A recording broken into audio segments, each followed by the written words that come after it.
Hello, everyone. We have 22, 31 people waiting. Hello. Let me know if you can hear me. Hopefully you can.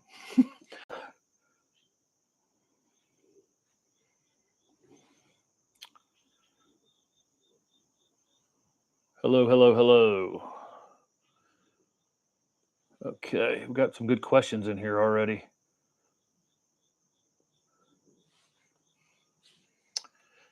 Can everybody hear me?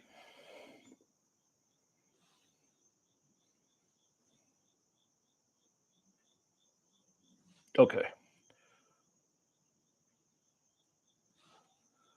Hopefully you are logged on. The person who just asked how do I log on? Okay, you can hear me. Okay, that's all I needed to hear. Okay. Holly's actually walking with Steph right now. Steph and Griffin, Holly, and Steph are on a walk. She should be in here in a minute, though. Okay. Hello. Hello. All right. I'm going to jump in and answer a couple of these questions that were asked earlier. Thank you guys for jumping in and getting it started on that. Somebody asked about their dwarf Alberta spruce has brown or bronze needles on half the tree. I don't know if you're talking about like literally half the tree is bronzing or if it's just the interior needles. Because a lot of times in September, October, we'll see thinning in the interior of our conifers. So I don't know if that's what you're seeing because that's pretty normal. But if it's abnormally dry, you can get kind of a runaway thinning in the middle of our conifers. So that's an interesting. If it's just like half of it, then that's something else. Obviously, that's some sort of root damage or the sun burned it in some way. That's not the kind of damage that we'd want to see if it's literally like half the tree.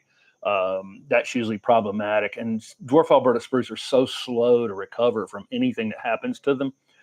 It's never a good sign. Let's see. Somebody asked about pruning.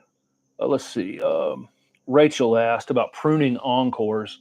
With typical azaleas, you prune them after they bloom. But with encores, because they're blooming more often, when do you prune them? I think just the best time to do it is just after the spring flowering. I definitely wouldn't prune them after the fall flowering.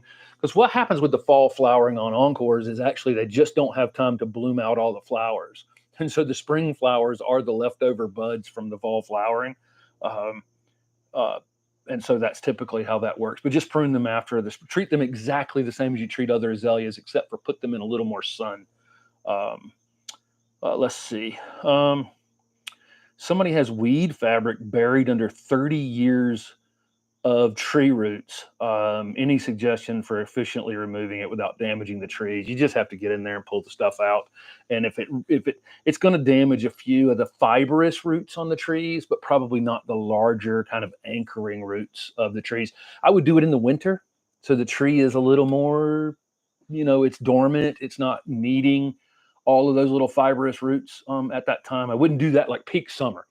Probably wouldn't be a good idea to go rip that old fabric out of the ground. I think you'd end up with quite a few. There's 116 people in here now. Thank you, everybody, for joining the live Q&A. Welcome to HortTube, as I would say at the beginning of most videos. But I wouldn't do those types of things like that. I wouldn't do in peak summer, but during the winter would be a good time of year to do it. The chat's going pretty fast, so I'll go back up here and take a look. Let me see. It seemed okay all season. Okay. So yeah, and again, I'm going to get I get a lot of conifer questions this time of year. Here's somebody talking about a Chamaecyparis that looks bad going into fall.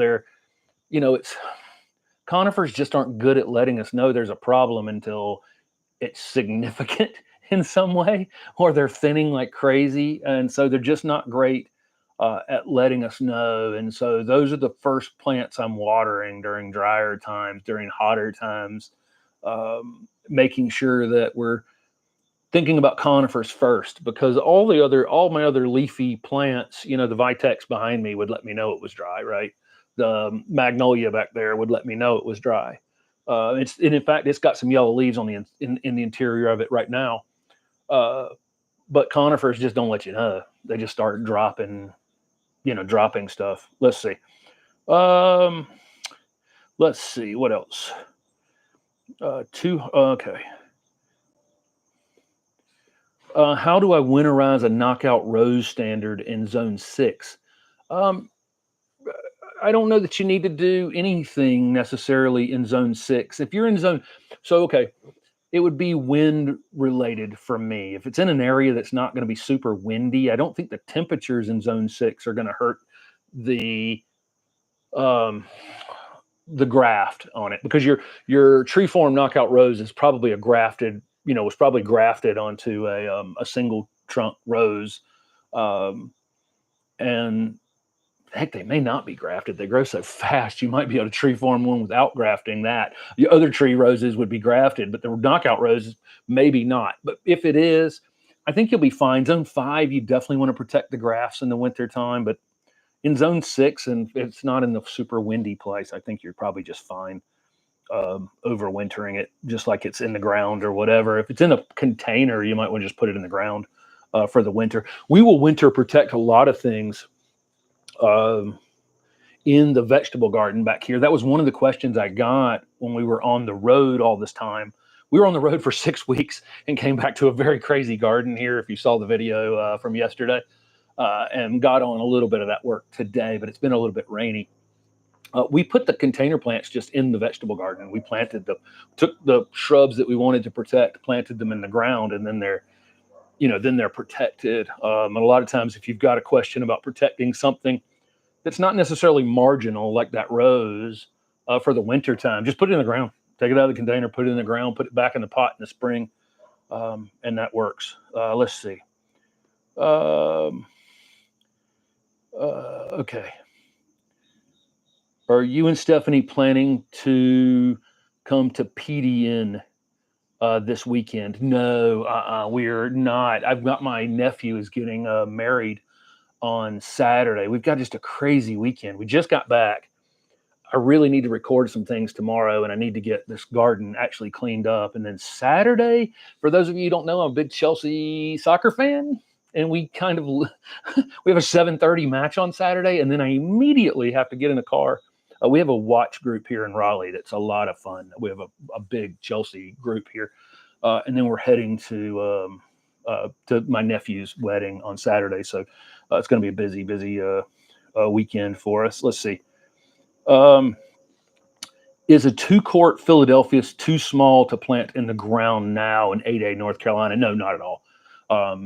That's Philadelphus is like zone 4. Depending on the species, there are different species of Philadelphus, but most of them are pretty zone 5 cold hardy. So I don't think even a 2-quart plant, especially since it's going to be dormant through the winter, it's going to lose its leaves, in 4 or 5 weeks. And hello to everyone. I think we're up to 156 people. Let's see.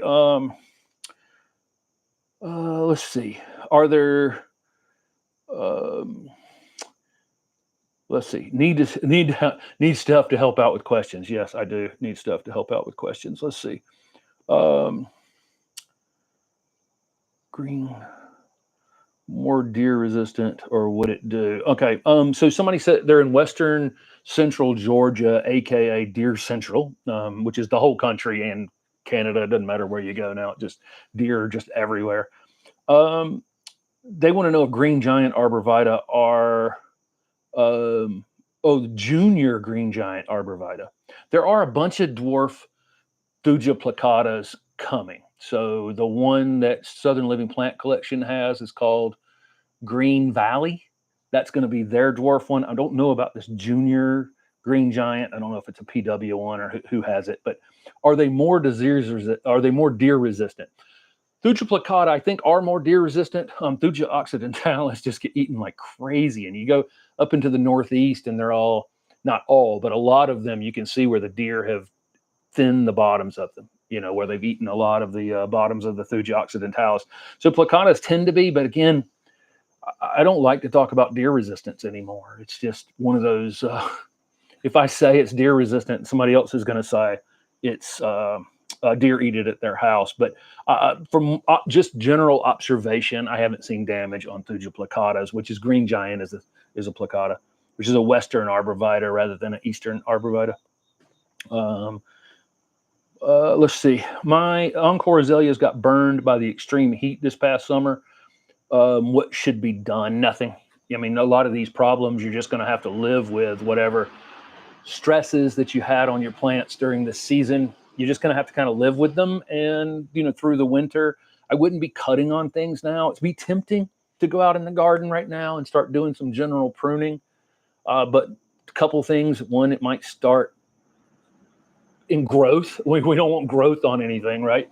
Right now, because it would get burned. That new growth might get burned by the first winter cold we have. And then some of that burned foliage, that stuff that looks bad on the outside of the plant, or the perennial that's looking terrible right now, that foliage may offer some protection to that plant during the winter. And so leave it on there, and prune it off in the prune it off in the spring. Let's see. Somebody said prune quince right after it flowers. Yeah, most things, anything you can prune right after it flowers, actually, and probably get away with not having to think about the perfect pruning times for everything. And somebody said they were Maple Maniacs had been keeping a close eye on conifers this past summer. This was a tough summer for us, and I know folks across the country have had all kinds of strange events, but we went about 6 weeks without any measurable rainfall and set an all-time record for a single day temperature at 106 degrees here in Raleigh, Fahrenheit. And that was, I mean, it's unbelievable. And your conifers aren't going to let you know. So you just have to water them just kind of no matter what, until they're really quite a bit older. Let's see. So okay, with all the rain we've been having over the last several days, and we flipped the switch, and a tremendous amount of rain since everybody wished for rain a little too hard. They have mushrooms growing in their mulch. Should they do anything about it? No, that's what mulch is going to do. You're going to grow fungi in your mulch. You're going to grow all kinds of ones that are annoying, ones that look disgusting, ones that are interesting. That's just part of the natural thing about putting wood.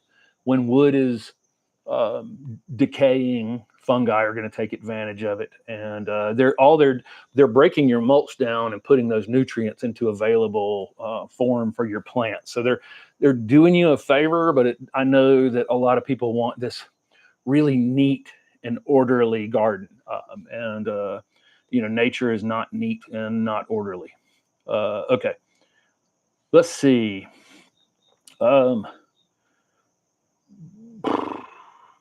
After spraying weeds with Roundup and covering with wood chips, must the dead growth be removed, or can I pull back the chips, compost, and then plant? Do the chemicals remain? Well, if you used old school Roundup, which was glyphosate breaks down pretty quickly. But if you use something that says Roundup on the bottle now, it's different chemistry. And so now you see on these bottles, it says it lasts 4 months or 6 months or that kind of thing. So it's not the same chemistry it used to be. And so I would be more leery. I'd read the bottle carefully of the Roundup that you bought, because originally Roundup was glyphosate. That was Monsanto's chemical that they created and made a lot of money on. And then toward the end of the patent, they created seed that was glyphosate resistant. So we have Roundup Ready soybeans and Roundup Ready crops that we can spray. They could spray Roundup over. Then through some lawsuits, the glyphosate became, they wanted that kind of off of their, Monsanto got bought, and then they have the trade name Roundup. And so they continue to they can put different chemicals in that same bottle, which is really odd, because it's not Roundup as we all remembered it. Glyphosate was a separate chemical. You can still get glyphosate, and glyphosate has a very short lifespan in our soil. And so If you wear your protective stuff and everything, it's a better option than any of these other chemicals that I think that are mixed in there now that say they're going to prevent weeds for 4 months. I don't want to prevent weeds for 4 months. I want the weeds dead and I want the chemical out of the way. And we don't spray anything here now, but I mean, if we were, I would want it gone as quick as possible. And we are almost at 200 people in here. And I know there's a long, long list of questions. Let's see. What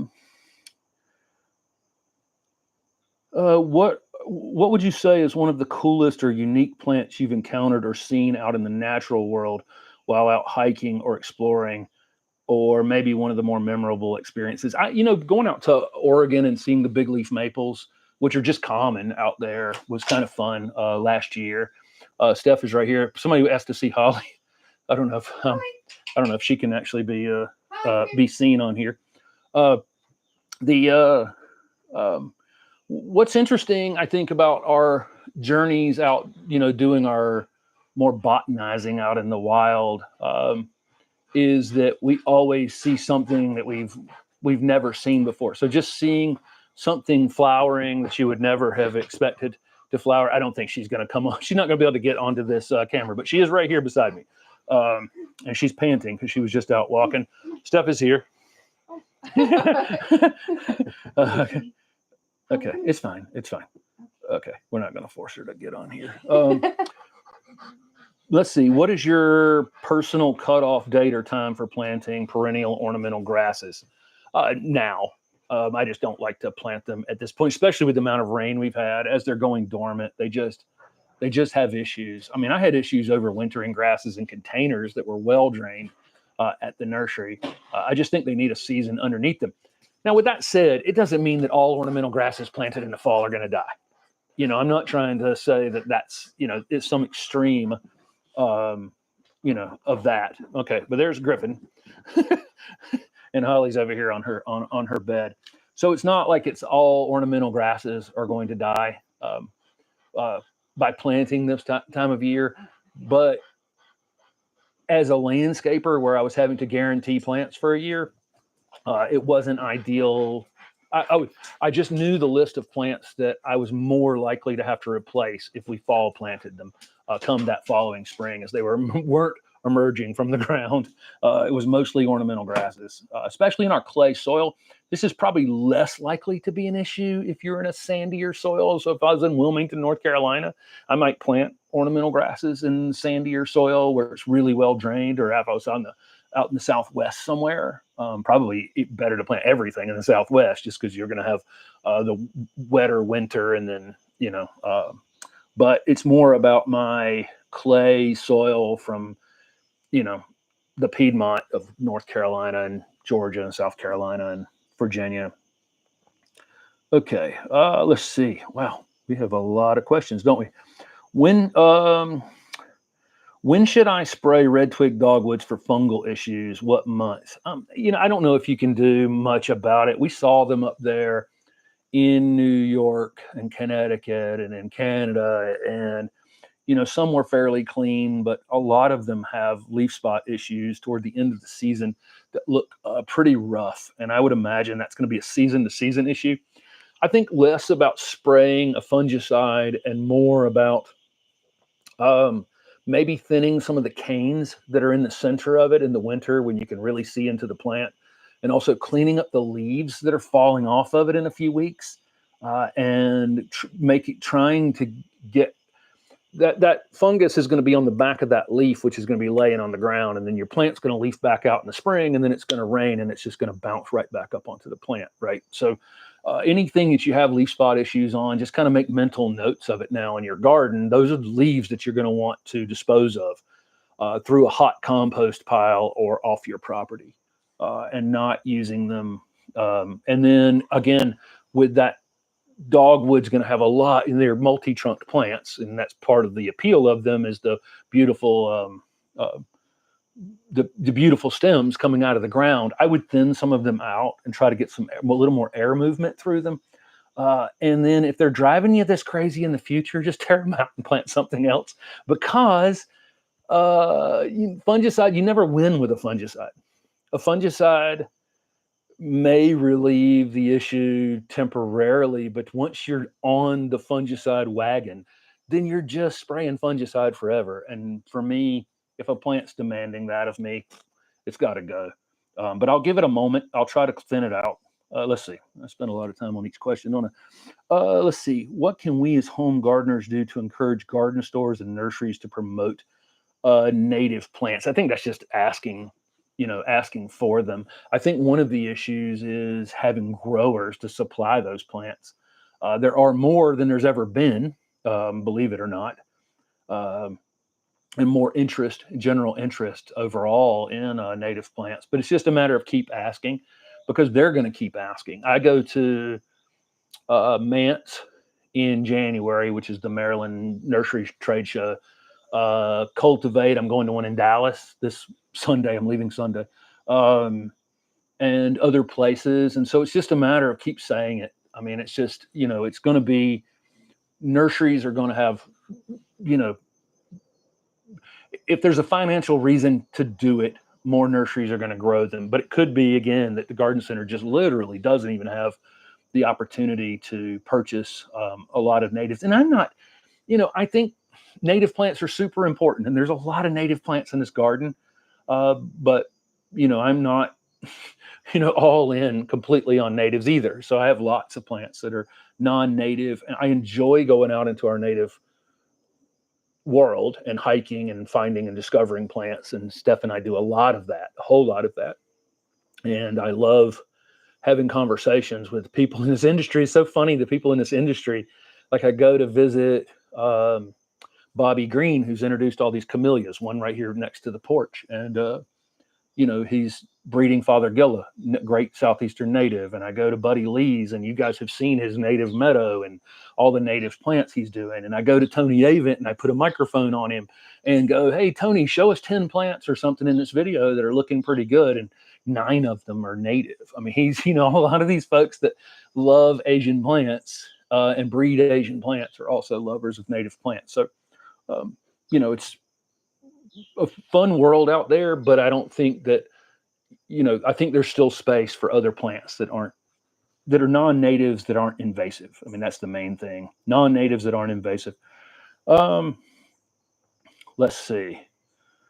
Well, we have got a lot of questions, don't we? Let's see.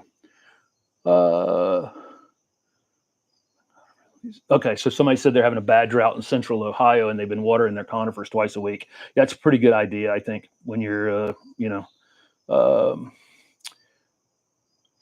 okay, Jim's more, okay, and then somebody said, and I don't know, I guess they were commenting on somebody else's, Jim's more into soil building and avoiding fertilizing.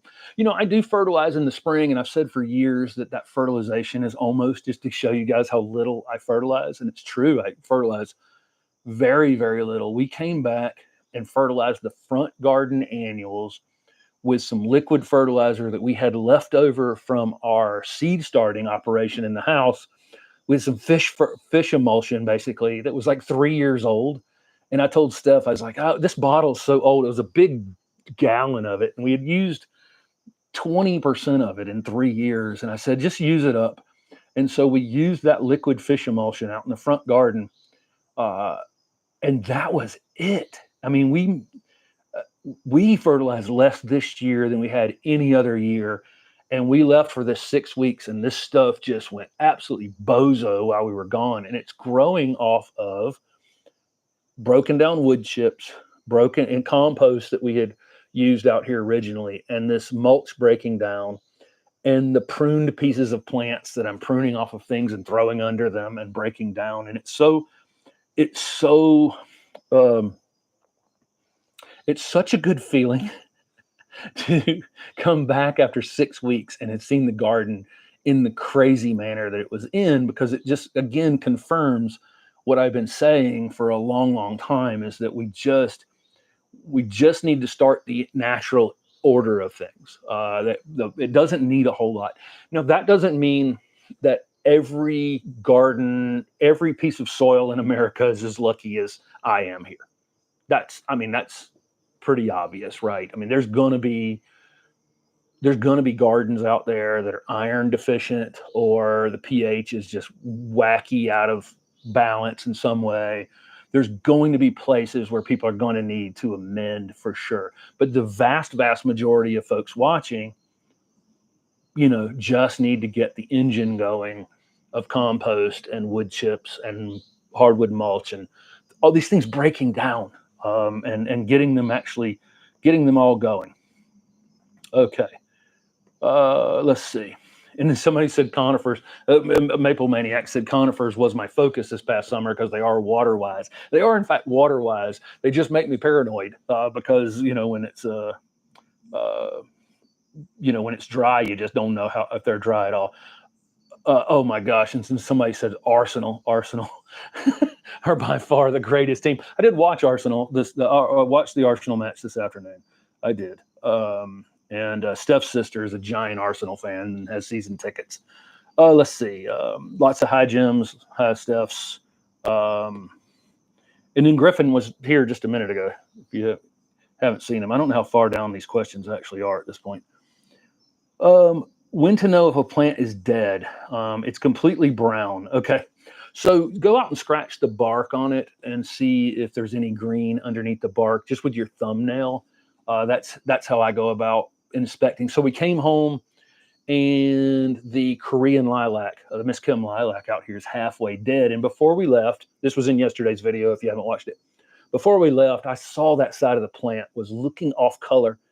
And I just kind of thought maybe it was going to sleep a little earlier, but that side of the plant just completely died while we were gone. And I know that because I scratched the bark on it and there's no green left under it at all. I'm going to cut it down to the ground tomorrow. It's still got 2 live stems on it.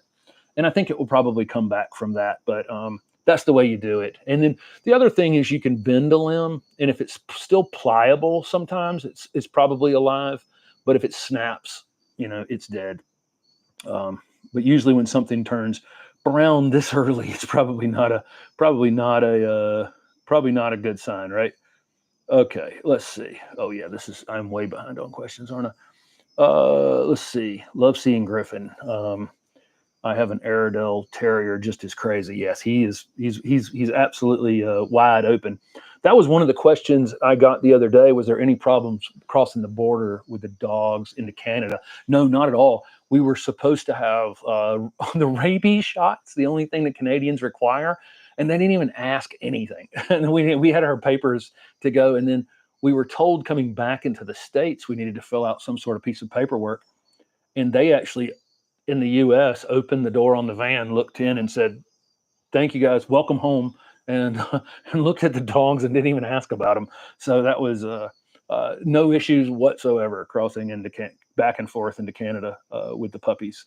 And Holly just had a butt. I mean, we took that almost 16-year-old husky mix went on a 8,000 step walk along Lake Ontario. It was unbelievable. We didn't mean for it to be 8,000 steps. We didn't kind of know where we were going. We got to this campground and started walking, and then got down the beach a little bit and went, "Oh, I wonder if we can just keep walking around here." I'm looking on the map, and we'll just walk around here. And it turned out it was over 8,000 steps, and man, she was loving every minute of it. It was 58 degrees or something. Okay, is it okay to air layer oak leaf hydrangeas and Confederate roses over the winter? Yeah. In all likelihood, you'll be able to root them during the winter time by air layering. It's generally speaking easier when the plants are actively growing. They've just got a lot more sugar in the stems, and they're a little easier to root. And so typically, I would want to be doing that, late spring into very early summer. But let's see. Let's see. What's the easiest low maintenance flowering plant to grow in your area? I'm in Greensboro. If you got park shade or shade, camellias are always, an easy bet to be able to get flowers at an odd time of year. The plants that flower, let me see, shrub wise, the plants that flower with the least amount of maintenance. Some of our natives like clethra is a great example of a plant that you could plant in Greensboro that has almost no maintenance, that would flower with fragrant flowers. Bees come to them, great fall color, lots of interest in that regard. A lot of the Asian non-invasive plants like osmanthus, a lot of different osmanthus bloom in the wintertime. Not showy, so that's not a showy example of a flowering plant. Of course, deciduous magnolias of all kinds. Although our evergreen magnolias can be a little bit demanding of space. Let's just call it that. I'm trying to think. What I get these kind of questions a lot of times. It's like, what's your favorite plant? What's the best plant? And I just kind of like all plants. I think for a long time, I really liked mostly winter flowering plants. And the reason for that is it was the only time of year I had any time off. Was in the basically my business would slow down in November and it would pick back up in March, and everything that bloomed in that window was the plants I really liked. And so that's why camellias and osmanthus and those kinds of things are pretty high on my list, and farfugium and things like that. But now, I just kind of like all plants. I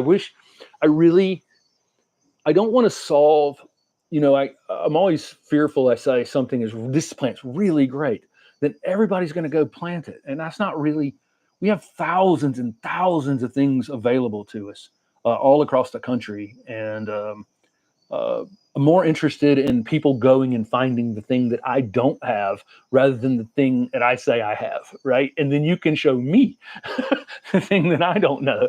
And I think that's just a more fun thing, is getting out and exploring in your area and seeing things that are underused.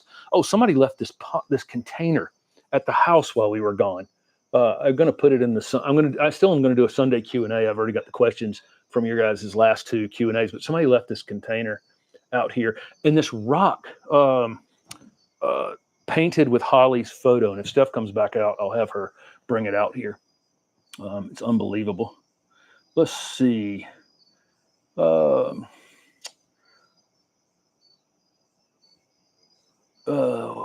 see. Full sun.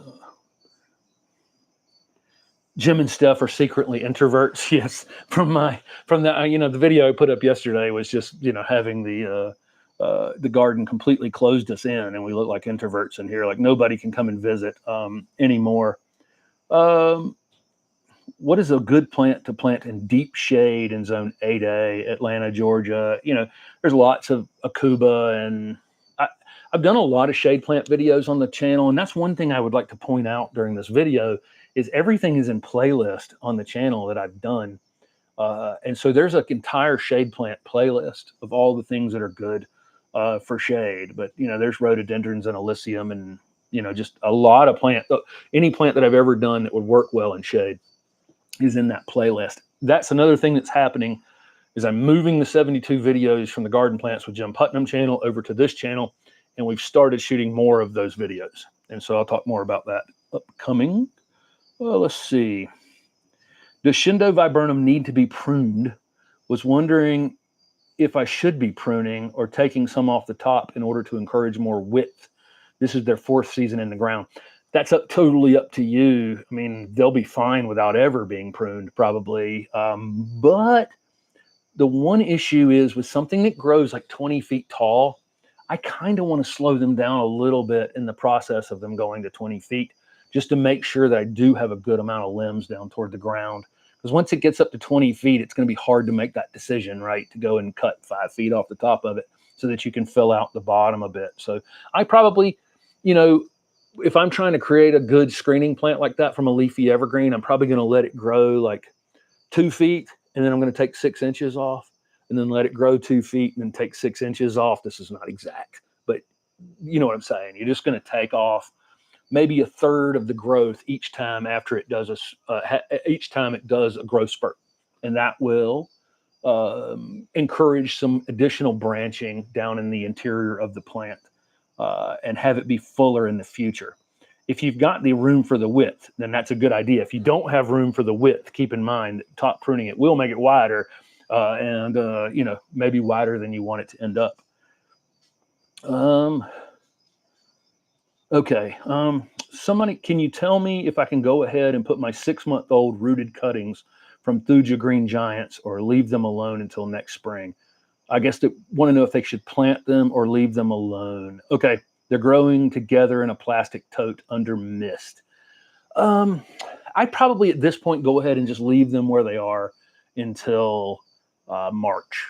And then I don't know exactly where you're at. So once the weather kind of breaks in your area, it doesn't have to be past your frost date for green giant arborvitae, but somewhere where you're definitely past the worst of the winter. So for me, that'd be late February. And then I'd go ahead and get them potted into some larger container individually and let them grow into that for a little while. And then you can pot them up, pot them up, pot them up. Or once you reach a gallon container, you can probably go ahead and put them in the ground if you wanted to do that. Let's see. I'm going to do this for about 30 more minutes, I think. Let's see. 278 people are here right now. Thank you so much.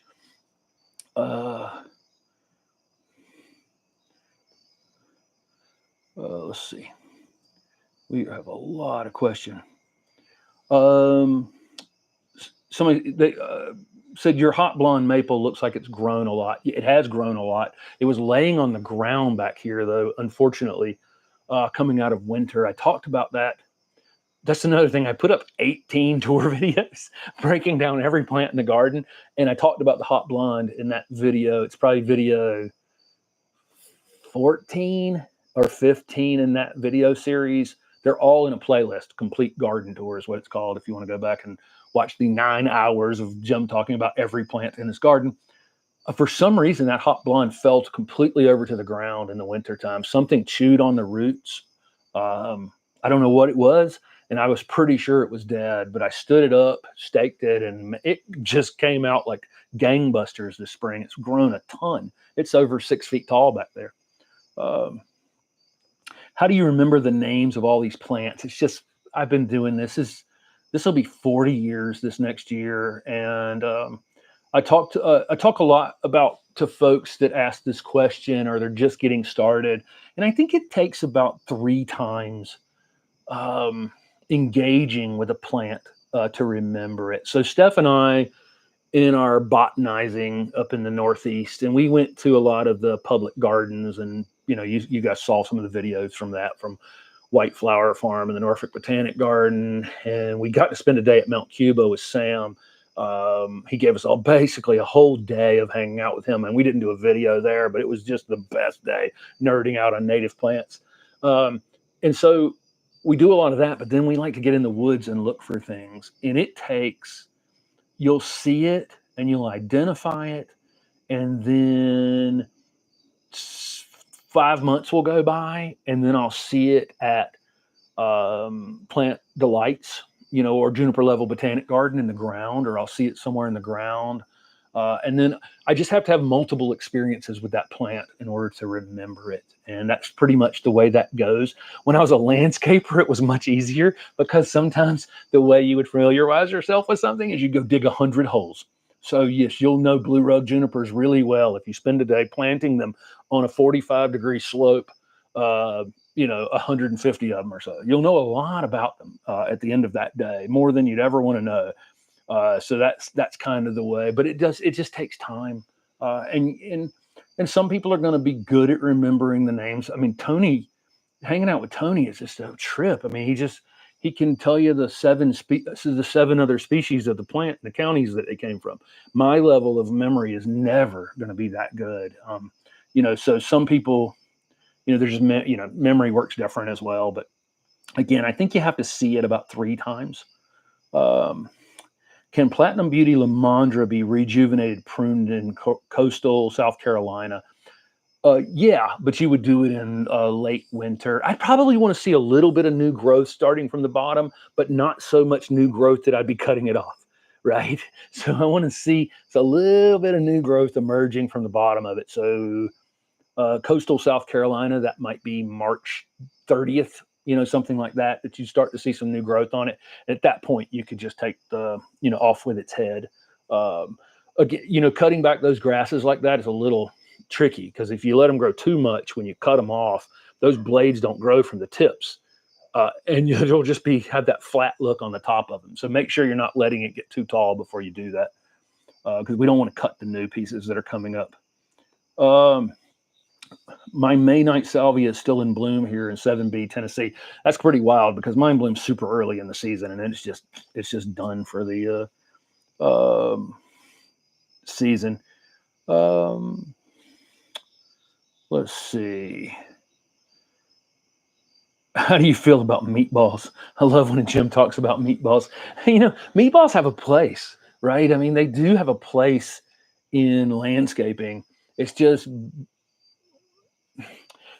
that there's certain plants that lend themselves to be meatballs, right? I mean, there are boxwoods and Japanese hollies and Indian hawthorns and so on and so forth, right? There's lots of plants that just naturally kind of take a meatball shape, and they're willing to be meatballed. And that's perfectly fine. And they have a place, and they have a place in this garden. There's lots of things that look like meatballs out here in this garden. It's when you start taking things that aren't supposed to look like meatballs and meatball and forsythia and things like that are just kind of funny to me.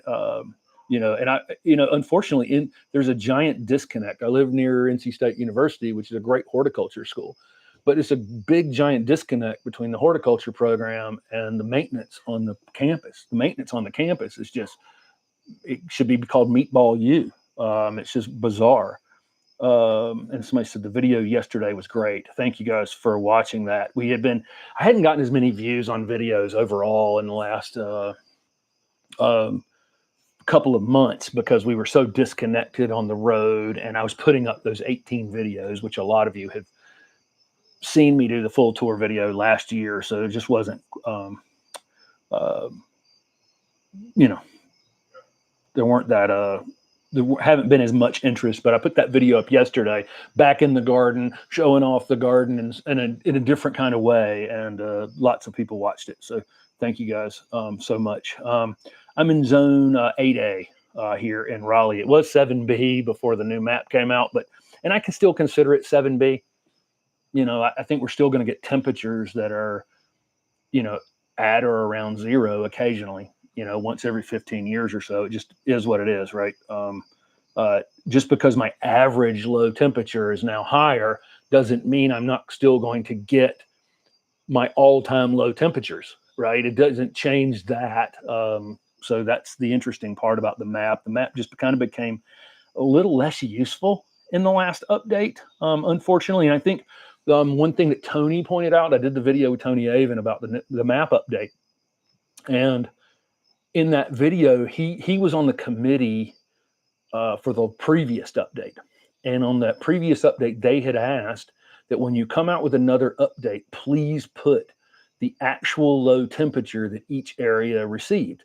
So wouldn't it be helpful to say, I'm in zone 8A Raleigh, that's my average low temperature is only around 10 degrees Fahrenheit.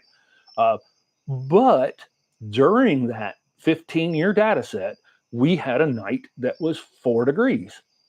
Wouldn't that be helpful to know that? And that way, if you were risk averse, you would say, hey, I'm in 7B. I'm not in 8A. And it would allow the risk averse folks to buy plants that are, unlikely to be killed. Let's see. I get a lot of jumping worm questions, and I just don't have answers for it. I haven't had any experience with it. And so, that's one of those questions I tend to avoid just because I just don't know anything about it.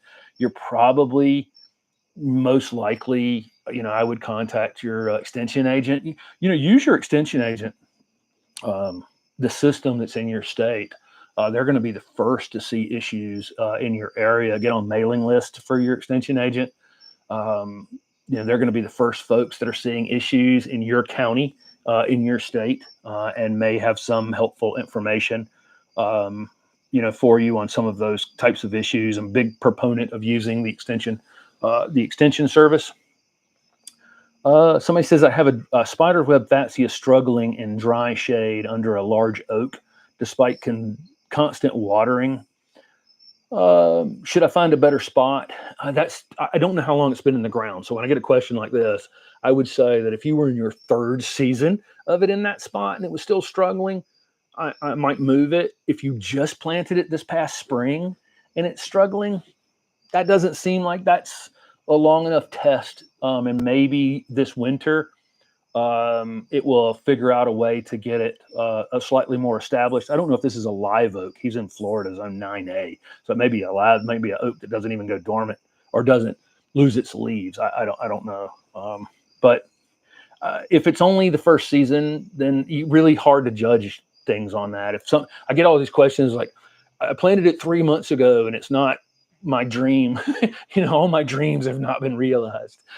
That's, sometimes things dip and sometimes things just go great. It's wild. You can put something in and just against all odds, the thing grows 3 feet in the first season. And I'll make a video that says, hey, Shindo viburnum grow 3 feet a year once they're established. And then somebody plants one and it doesn't grow 3 feet for the next 6 years. And then somebody else plants them and they grow 3 feet the first year. And so it's just, that can be all over the place. So if it's newly planted, lower the expectations. Just a tiny bit. Would I ever do another video with Bree the plant lady? Yeah, absolutely. Bree and I just we started that channel together, and then it was during COVID and lockdowns and just a weird time, and she had a lot going on and I had a lot going on, and it got sidetracked, and that's all. But Bree and I, we have seen each other several times this year, and she's a good friend. Let's see. What's my favorite tree for fall color? This is an interesting question here in Raleigh, is we just typically don't get great fall color. And so, I love, we were up of course, we went up to Canada right before the leaves were turning. But as we were coming back through the Poconos 2-3 nights ago, the fall color was really picking up. And I do have a great appreciation for fall color, but we just don't get as much of it here. I do love Japanese maples. When Japanese maples here are in full color, like at the Ralston on a good year, if we're having a good year, the fall color on the Japanese maples is fantastic. Sometimes that doesn't always work out, and they're just a little crispy by now, for sure. Let's see. Jim, I think you really weren't prepared for the amount of questions. Thank you for doing this one. Yeah, it's a lot. I don't mind it at all. I've been answering gardening questions for nearly 40 years. I did this at the farmer's market for 20 years. I'd be there on Saturdays, and to just be people peppering me all day long, including the vendors. The vendors had to, I would answer questions for them too. If they had a customer that didn't, they would send me their customers that they didn't know the answers for. So it was like 300 people now in here. So I'm used to being peppered with gardening questions. I don't mind at all. And I'm a little bit hyper, as all of you know. It's a distraction to some. I'm sure it's one of the reasons that, I probably don't get 30 or 40 or 50,000 views on a video. I'm sure that I'm slightly annoying to some people just because I've always been a little hyper and excitable, and I like the things I like, I'm excited about them. Let's see. Okay. I love the tour this year. I like to see how plants change and grow. Yeah, and that was part of the purpose of doing that. That's the last time, though, that I'm going to walk through this entire place. We are trying to get this side lot, the city of Raleigh, to allow us to turn that into a native pollinator garden. Talks have kind of broken down. I had a lot going on with this, and then all of a sudden the emails have dried up a little bit. But I'm hoping that we're going to be able to turn the side lot that the city owns into a native pollinator garden. I proposed this to the city as the entire neighborhood can come and walk through it. I'll just kind of have it separate from this garden, but I do want to turn that, and that will be part of the content hopefully going forward as well. Let's see.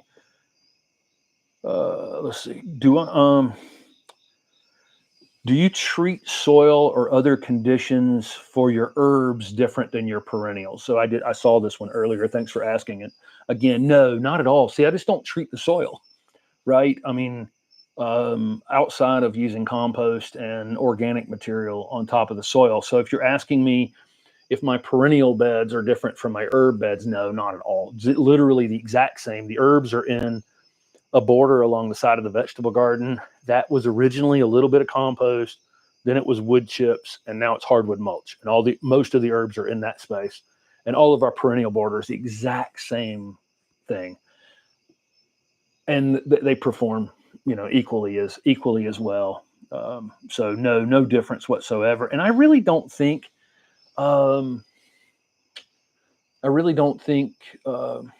there's a whole lot of difference between growing annuals, herbs, perennials, whatever. Somebody asked me what makes an herb an herb. Um, this is kind of a stolen, and this was in another video, and I think I've forgotten to answer it.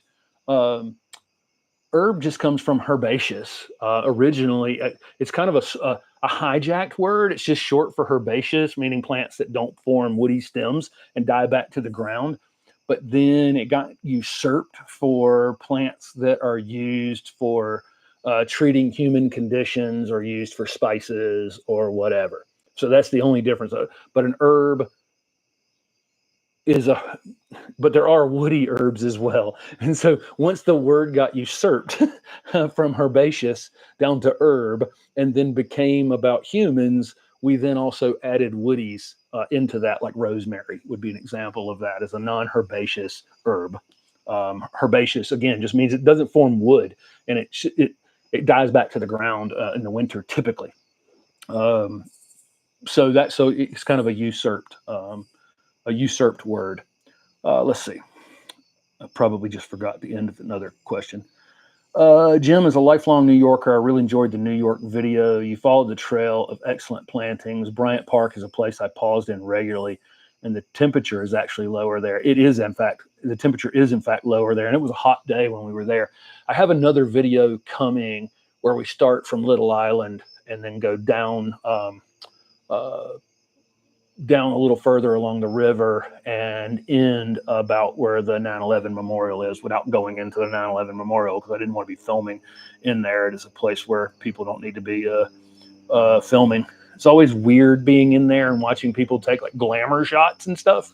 And I've been to the memorial many times now, and it's always people in there doing this weird, I don't know, it feels strange in there. It's such a somber place. Let's see. My Encores are loaded with flower buds here in southern Ontario. With frost 3 or 4 weeks away, will these new flower buds just freeze and fall off? It seems so late.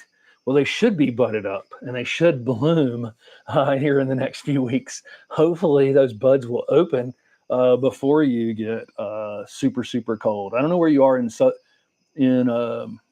southern Ontario. We went in across the Niagara Falls and went to Kingston, around to Toronto, and we went through several provincial parks. Provincial parks are just, Canada's divided into provinces where the US is divided into states. And so those provincial parks are state parks. They are national parks as well, but the state parks, the provincial parks in Ontario are fantastic. And then we went up to Ottawa. Ottawa was such a great city, and then over to Montreal, and then made our way back around home. I think you're zone 6B up there. It shouldn't kill the flower buds unless it gets below zero. If they're swollen though, they're going to open in the next few weeks. So yeah, fall color is a bonus in the South, never guaranteed. Yeah, that's absolutely true. Let's see.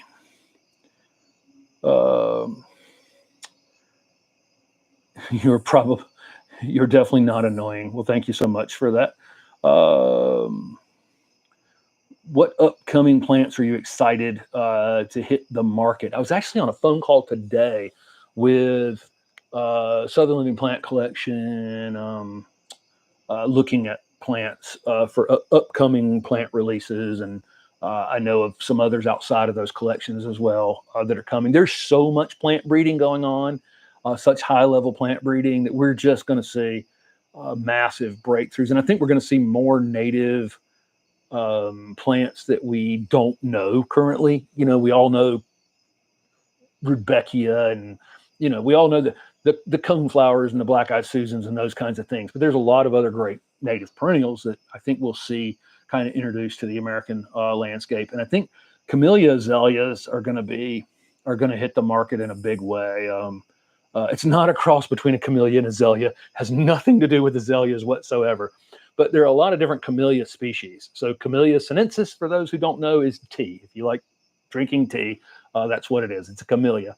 Camellia sasanquas are fall blooming camellias. I've got one right outside the window here. I talked about Bobby Green earlier.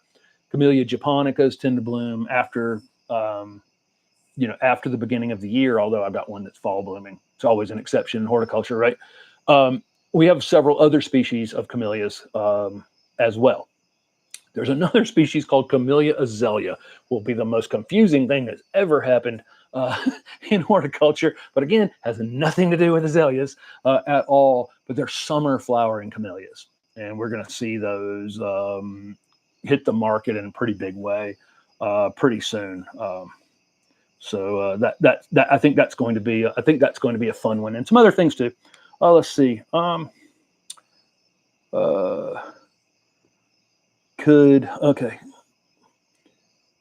What did I just see? Is Griffin calming down now that he's a seasoned traveler? Yeah, he's calming down okay, but we still can't completely trust him. We use Harvest Host, which is an app on my phone. We're traveling in a Class B van. So we're traveling in a van, and we can stay for free at Harvest Host. We stay in some provincial parks. We'll occasionally stay in an RV park. For the most part, we're trying to stay as inexpensively as possible. So we were trying to travel. I traveled for 6 weeks, and we spent as little money as we possibly could spend on that trip, just like I am here in the garden, being frugal. And we were staying at this farm, and Holly jumped out of the door. I was trying to put the leashes on both of them, and for some reason, Holly jumped out of the door. And I went to grab her, and Griffin went the other way. And then he chased these people's chickens around, which was not good. I thought we were going to get kicked out of the Harvest Host. We were staying on a farm overnight. Luckily, he did no damage, and we got him back pretty quickly. I don't know what made Holly decide she was going to, jump out at that moment, but she did. And then she started to, caused a ruckus. Somebody answered the question, because I saw somebody asked about rooting one of the weeping red buds. They are grafted on another red bud stock. The problem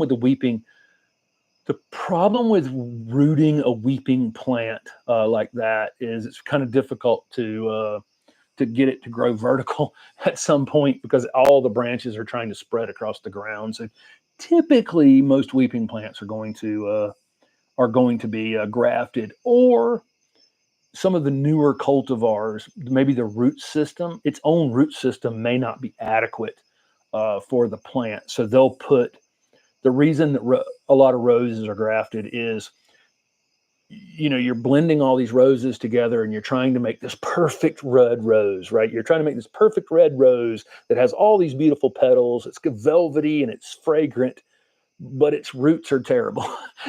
And so you graft it onto a plant that has better rootstock. And so that's why, that there are lots of different reasons for grafting on weeping things. It's typically because it's just easier to to graft something on a straight trunk and not have to worry about it having to stake that branch up, to make a tree. Okay. Will there be more live Q&As? Yes. Definitely. I'm enjoying it. I hope you guys are enjoying it. We're going to go maybe 10 more minutes here. How about that? Will you do any videos with Tom Rainey? I'm definitely going to do videos with Tom Rainey. And believe it or not, I was supposed to go up there last spring. He's at the Mountain Station in North Carolina. Some of the plants that you guys love from Proven Winners, if you have Proven Winners plants in your garden, Tom is the breeder for lots of candy corn spirea and Invincible hydrangeas and lots of other plants. Tom is just one of the most prolific plant breeders out there. I talked to him, we messaged back and forth, and then life happened, and we did not do that. But we are definitely at some point. I know Tom, and can't wait.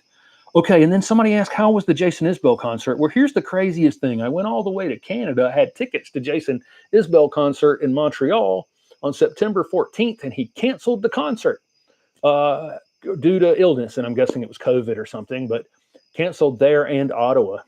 And he's playing tomorrow night and Saturday night in Durham, North Carolina, right down the road, which is really kind of funny. And I'm busy that entire time, but I've seen him like 6 times, so it wasn't all that big of a loss, but it was kind of weird to be in Canada and Montreal to see a concert, and that concert of all concert got canceled. But I love his live shows. How's the new garden off the property that you've been working on? All we did was wood chip it, and we're just kind of waiting for that stuff to break down. It'll be next spring. We've got some magnolias here that are going to be the first plants planted there, and so we are working on what we're going to be doing there, coming up with ideas for it. But we're just kind of waiting for that soil to improve a bit. It's very sandy down there, so I would like to build up some sort of kind of compost layer on top of that sand a little bit, which I think will be helpful. I have a moon ring podocarpus that is sprawling more than growing upright. It gets about 5 hours of sun a day. It may not be quite enough for a podocarpus, but mine is a little bit sprawly too. And what I've done is I've done that same technique I talked about earlier in the video, and we moved our mood ring over here earlier in the season. It looks great now.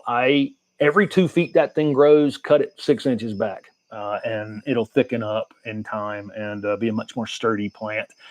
If it's so floppy right now, it may be that you need to just cut that one in half, which is what I did the first time to start this process. And I wouldn't do that until February or March at this point. Let's see.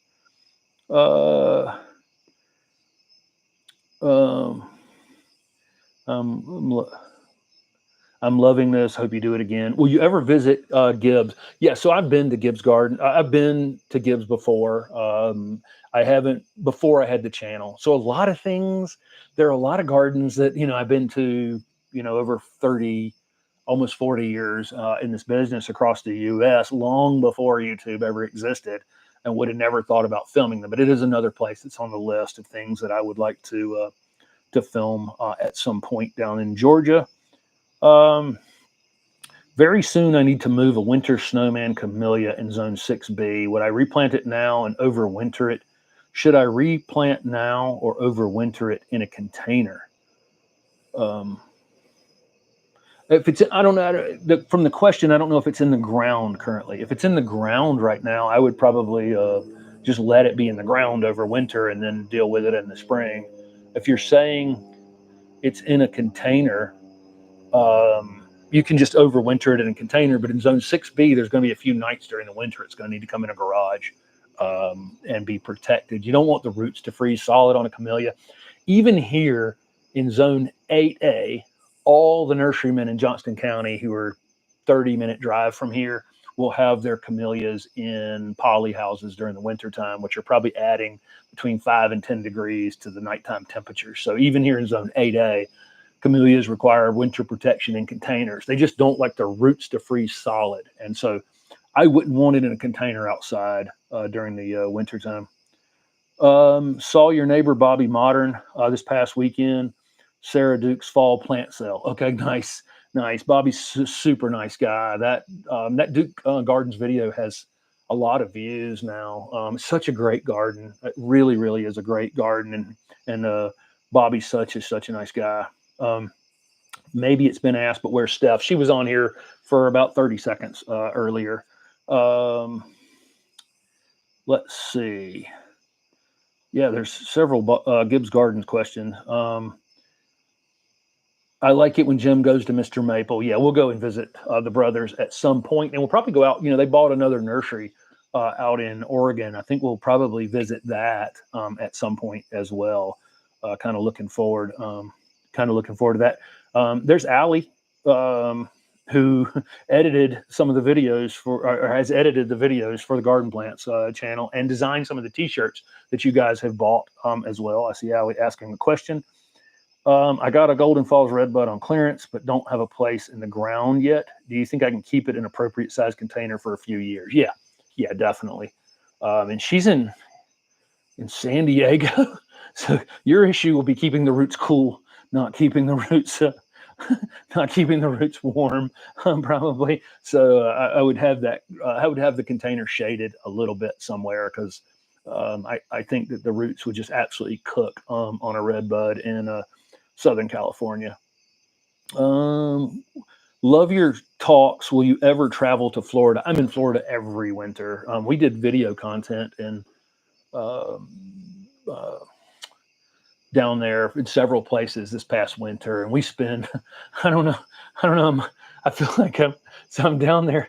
I think I go to South Florida every January to feel like a young person. I'm like 20 years younger than anybody else that's down there. It's kind of funny, really, when Steph and I go to South Florida in the winter, but we do pretty much every year. I enjoy going down there. I love relearning all the palms and all the ferns and all the plants in southern Florida pretty much every winter. It's the funniest thing. I, I have a very bad memory for palms for some reason and ferns. I mean, I can get Bismarck palms and, there are lots of palms I can name, but, there are always a few that I just struggle to remember. And then um, ferns are probably uh, my weakest thing. Have I ever been to Winterthur in Delaware? I have not. That's one that um, I have not been to. Let's see. Hey, I'm in Oregon. I should have a meet and greet, and that's something I don't know. I've thought about it for years. Should I do, meet and greets in, as we travel? I have no idea. We actually met someone up in Bronte Provisional Park to sell T-shirts, and who came to meet up and got a couple of T-shirts when we were in Canada because it's so expensive to ship the T-shirts to Canada. So it was nice meeting, nice meeting someone up there, and it'd probably be bigger areas like Atlanta or something like that I would do something like that. But I don't know. What do you guys think about doing some of that? I am doing a little more public speaking. I'm speaking to the Charlotte Garden Club in the spring and several other garden clubs, and I get emails, so many emails. I'm bad about returning all the emails, not on purpose or because I'm bad at returning emails. It's just the number of emails that I get. I not haven't even returned all those opportunities, but there are more. I probably will make a page on the website at some point for places where I am speaking and visiting next year. Let's see. Have I ever heard of snow globe gardenias? They are a gardenia that's supposed to grow about 2 feet tall and wide in the shape of a globe. What do you think?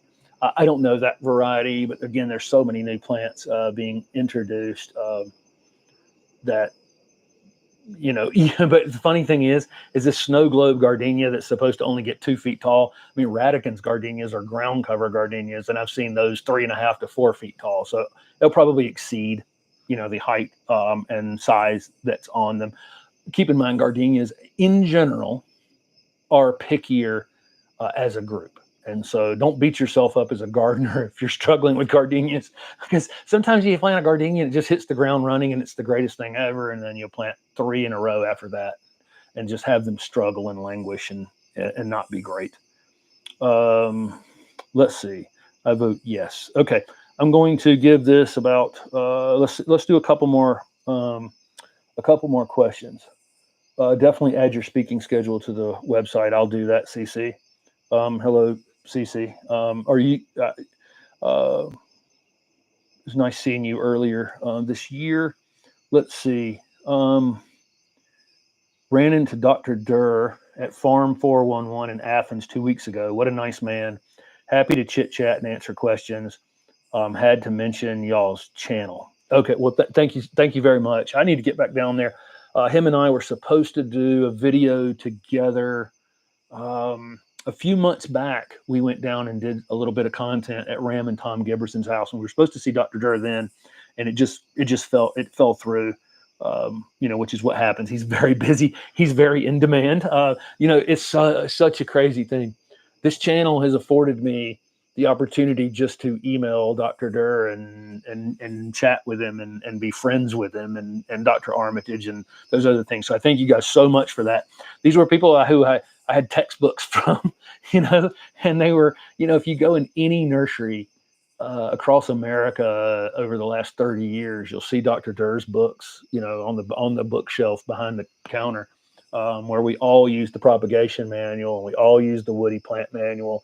And it was kind of amazing to be able to call him a friend. It's because of you guys watching the channel, really. Wood chip for life t-shirt. That sounds like that's a pretty good t-shirt plan, right? Yes, CC said, good to meet us as well. Thank you so much for that. Are there any evergreen ground covers for zone 8A? And then somebody said, I guess a juga would be an answer for that, is one. And then, a lot of the evergreen ground covers, unfortunately, can be a bit, bit of a bully. I almost want ground covers to kind of go to sleep in the winter, just a little bit, other than shrubs. So, ground cover junipers and even that trailing gardenia I just talked about, which you can keep small. But a lot of the evergreen ground covers are going to be ones that a lot of them can be bullies in the garden. And it's, just again, kind of my family is joking that this Q&A is my best birthday present. Well, happy birthday if it's your birthday. Thank you so much for watching. Thought you were in the process of writing a book. I am writing a book, and I did a complete 180 on what I was writing. I was in a meeting with a publisher in Florida, and they proposed a book, and I said yes. And then I started writing it, and I was like, this isn't a book I want to write at all. And so I've jumped in. I kind of told them, I'm going to do the thing that I want to do. And if you still want it, then I'll allow them to publish it. Otherwise, I'll just self-publish it. But I had a completely different idea, and it's more based on what I teach on this channel, which is basically soil life building and, just the basis of what we're doing here. We're all one little part of, improving things around us. So, and lots of people saying happy birthday to Cheryl. Okay. Somebody said I spent the afternoon unexpectedly pulling out St. John's wort, never again. So there are, some St. John's worts are a little more aggressive than others. I find that my Brigadoon St. John's wort has been super, super easy to keep in place over here. Really hasn't run at all. That one's been super, super easy. My regular green St. John's wort out on the driveway is just a mess. It's run all over the place, and I could definitely deal without it. So a couple other little personal questions that I got over the last week or so, and I'll wrap that up with this. Somebody said they wish we had visited Summer Rain while we were in upstate New York. So she's got that channel, a New York City based channel where she does houseplants, and then she has the Finger Lake Phlox or something, this other channel she has up in the Finger Lakes. I, in fact, messaged her on Instagram, and they don't read their Instagram messages. We stayed in the Finger Lakes for like 3 days. They contacted us as we were leaving, said yes to doing content together, but we were already gone. And so it's on my list to do content with her at some point. And then somebody asked at what temperature would I put jeans or long pants on. I hope to never have to put on jeans, but somewhere, below, it has to be below 40 degrees probably for me to be in long pants. So big boy pants, I call them. But I have to this next week.